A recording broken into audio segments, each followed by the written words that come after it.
Hello, everyone. It's Kate Fox from Fox Graphics Design and Marketing. We're back with the Authentic You series, and today I have got Cathy B. It's actually Cathy Ballard, isn't it, Cathy? Yes. It is. Introduce yourself, but don't say what you do. Just say hello. Hi, I'm Cathy Ballard. I'm based in Cheshire in the northwest of the UK. Oh, that's a good start. I think you're the first person that said where they're based. That's lovely. We've just been having a lovely chat, so we're giggling and smiling. So I'm just going to jump in with the questions. So the first question, as I think everybody knows by now, is what makes you smile? What makes me smile is when I see people making random acts of kindness and or just like a real authentic smile. And you can just see that kind of ripple through somebody's face and their whole being, and then how that affects other people. That really makes me smile. And then things like dogs wagging their tails. There's something about seeing a really happy dog, and I think there was this like science studies have been, or there's been studies done on that it measures what it does to people's happiness levels, and it seems to be a thing that when you see a dog wagging its tail, that it has quite a high frequency. So yeah, those kind of things, and then cat videos, of course. Cat video. Oh, yes. My Yeah. other half is forever doing this. Look at this one, giggling, because we have two cats. But yes, because they take dogs into all people's homes, don't they? Mm, For that energy. yeah. Yeah. So, not so smiley. When did you last cry and why? This was it was actually, I don't know why I was crying, but it was in a breathwork session. And breathwork's really interesting in that when you're doing some breathing consciously, and it can bring up stuff that you've got pushed down, and you don't need to know what it is or why it was there or what created it, and your body can just help to release it. And sometimes your body starts to shake and it just trembles it out. Other times you just might spontaneously burst into tears, and that helps clear those emotional blocks from your system. So that was the last time I cried. But I cry quite easily at movies and things, and it's always around things that are like uplifting, like doing lovely things for other people. It's just really touching. I think I'm a bit of a softie. Well, that's a good answer. Could you recommend a book, podcast, art gallery, or museum? You don't have to do all four, just pick one or maybe two. Or just keeping it in the breathing arena here. There's a brilliant book which I know that quite a lot of people in the health and well-being world have read it. It's called Breath, The New Science of a Lost Art by James Nestor. And it's really fascinating because he brings together, or is exploring, sort of cutting edge science along with ancient practices. And then he does this crazy personal experiment, which is all, scientifically based. He's all wired up and everything, where he does 10 days only breathing through the mouth and then 10 days only breathing through the nose. And he measures what actually happens. And the whole premise of the book is about it demonstrates how modern humans are not breathing very well anymore. And in fact, there was a study done I think it was in 1960, where it measured um, a sample group of people, and it showed that they had about 12 breaths per minute. And then 40 years later, they repeated the study and it's gone up to 18 breaths per minute. And it just shows that everybody's breathing in this really stressed, over breathing way, over, uh, over inhaling. And so his book is Tension. about how to sort of bring balance back into your life and breathe in a much more healthy way. Breathe through the nose, breathe much deeper and slower, and learn to take control of your breath.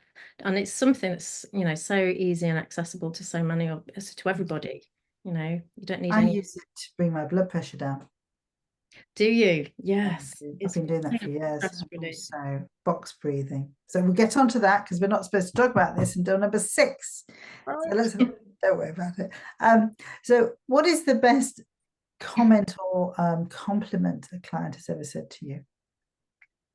I think it's the thing that touches me the most is when people say I make them feel safe, because I know that, or safe and not judged, that they know that they can say anything to me and that they won't get judged for it. And when you feel that safe, there's so much that can change within your system, because we keep so much pushed down because we're judging it, or we're thinking, oh, that's not acceptable, or even unconsciously we don't. There's also sorts of stuff that's pushed down that parts Stuff of from your ourselves. childhood in you, Absolutely. or Yeah.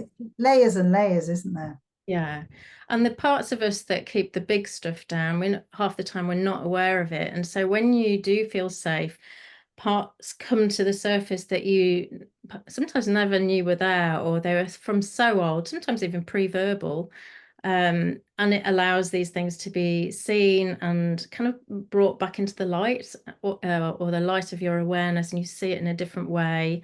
And kind of can love that part of yourself unconditionally, and it just then leaves your system, and you become so much lighter, and have a greater sense of freedom, because you're not carrying around that old kind of out of date baggage anymore.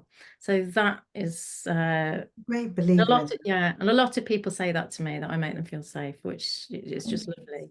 Mm. It could be part of your marketing strategy, Yeah, your strap line. yeah.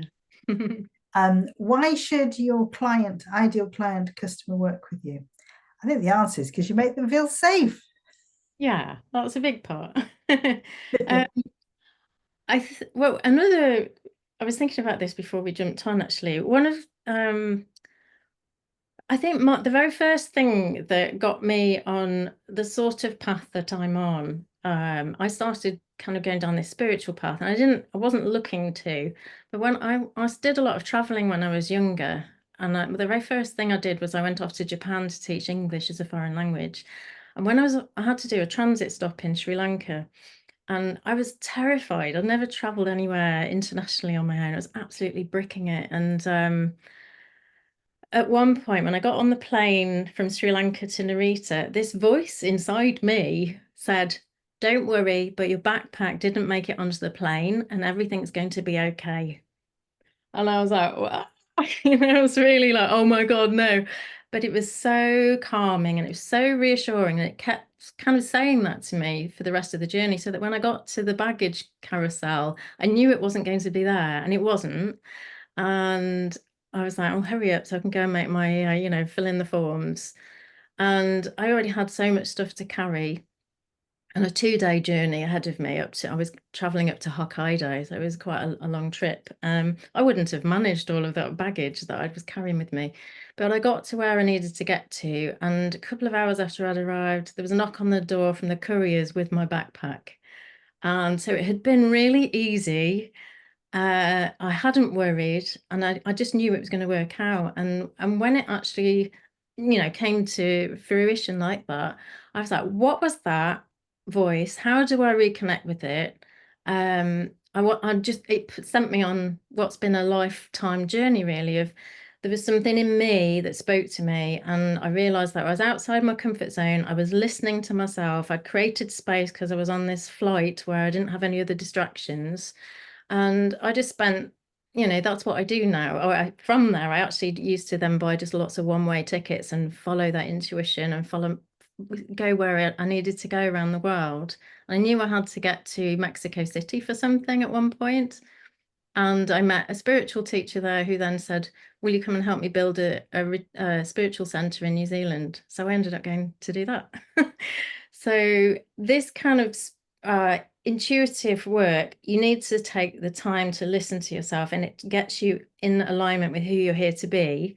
And that's what I do with the breath work. It fits in so well to help someone. I work with women who are usually too busy. They've been really successful. They've done a lot on the like physical sort of material things. They've been successful, but they might have got to this place where they've gone really off track because they haven't been listening to what their inner voice said, and they get to a place of, is this all there is? Or I feel lost, confused, particularly around menopause, because there's so much change that we go through because we're getting ready to go to this next phase. Yeah. And we have to let a lot of our old identity go. So I help them connect to that side of themselves.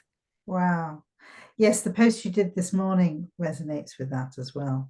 And about the menopause, it's not a negative. It's not a it's a new era and to be embraced. It's a release of all the other stuff that you've been doing up to this stage, and then on to the next level, Yeah. the next chapter in your life. I related very strongly with that.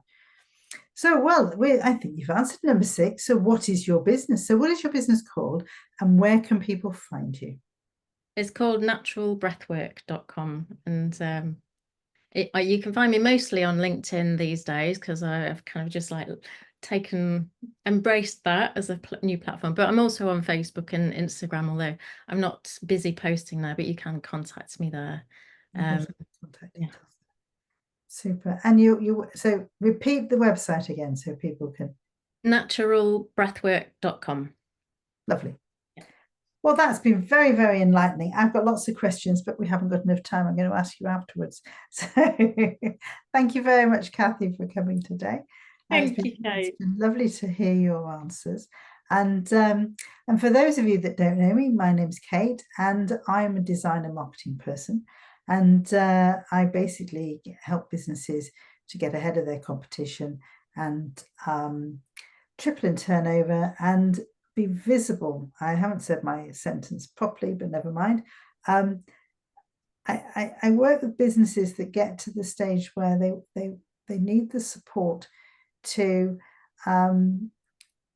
be taken seriously. If they're not successfully talking to the right target audience, or they're not being successful in tenders and bids, that's when businesses tend to come to me, because I polish businesses up beautifully. And you can find me most of the time on LinkedIn, but I have a website on all socials, even TikTok. So website is foxgraphicsdesign.com. So thank you very much, everybody, for listening. And thank you so much, Cathy. It's been enlightening. Thank you so much. Thanks, Kate. Bye, everybody. Do you want to have a wave? Say goodbye. Bye, everyone. Thanks for listening. Thank you.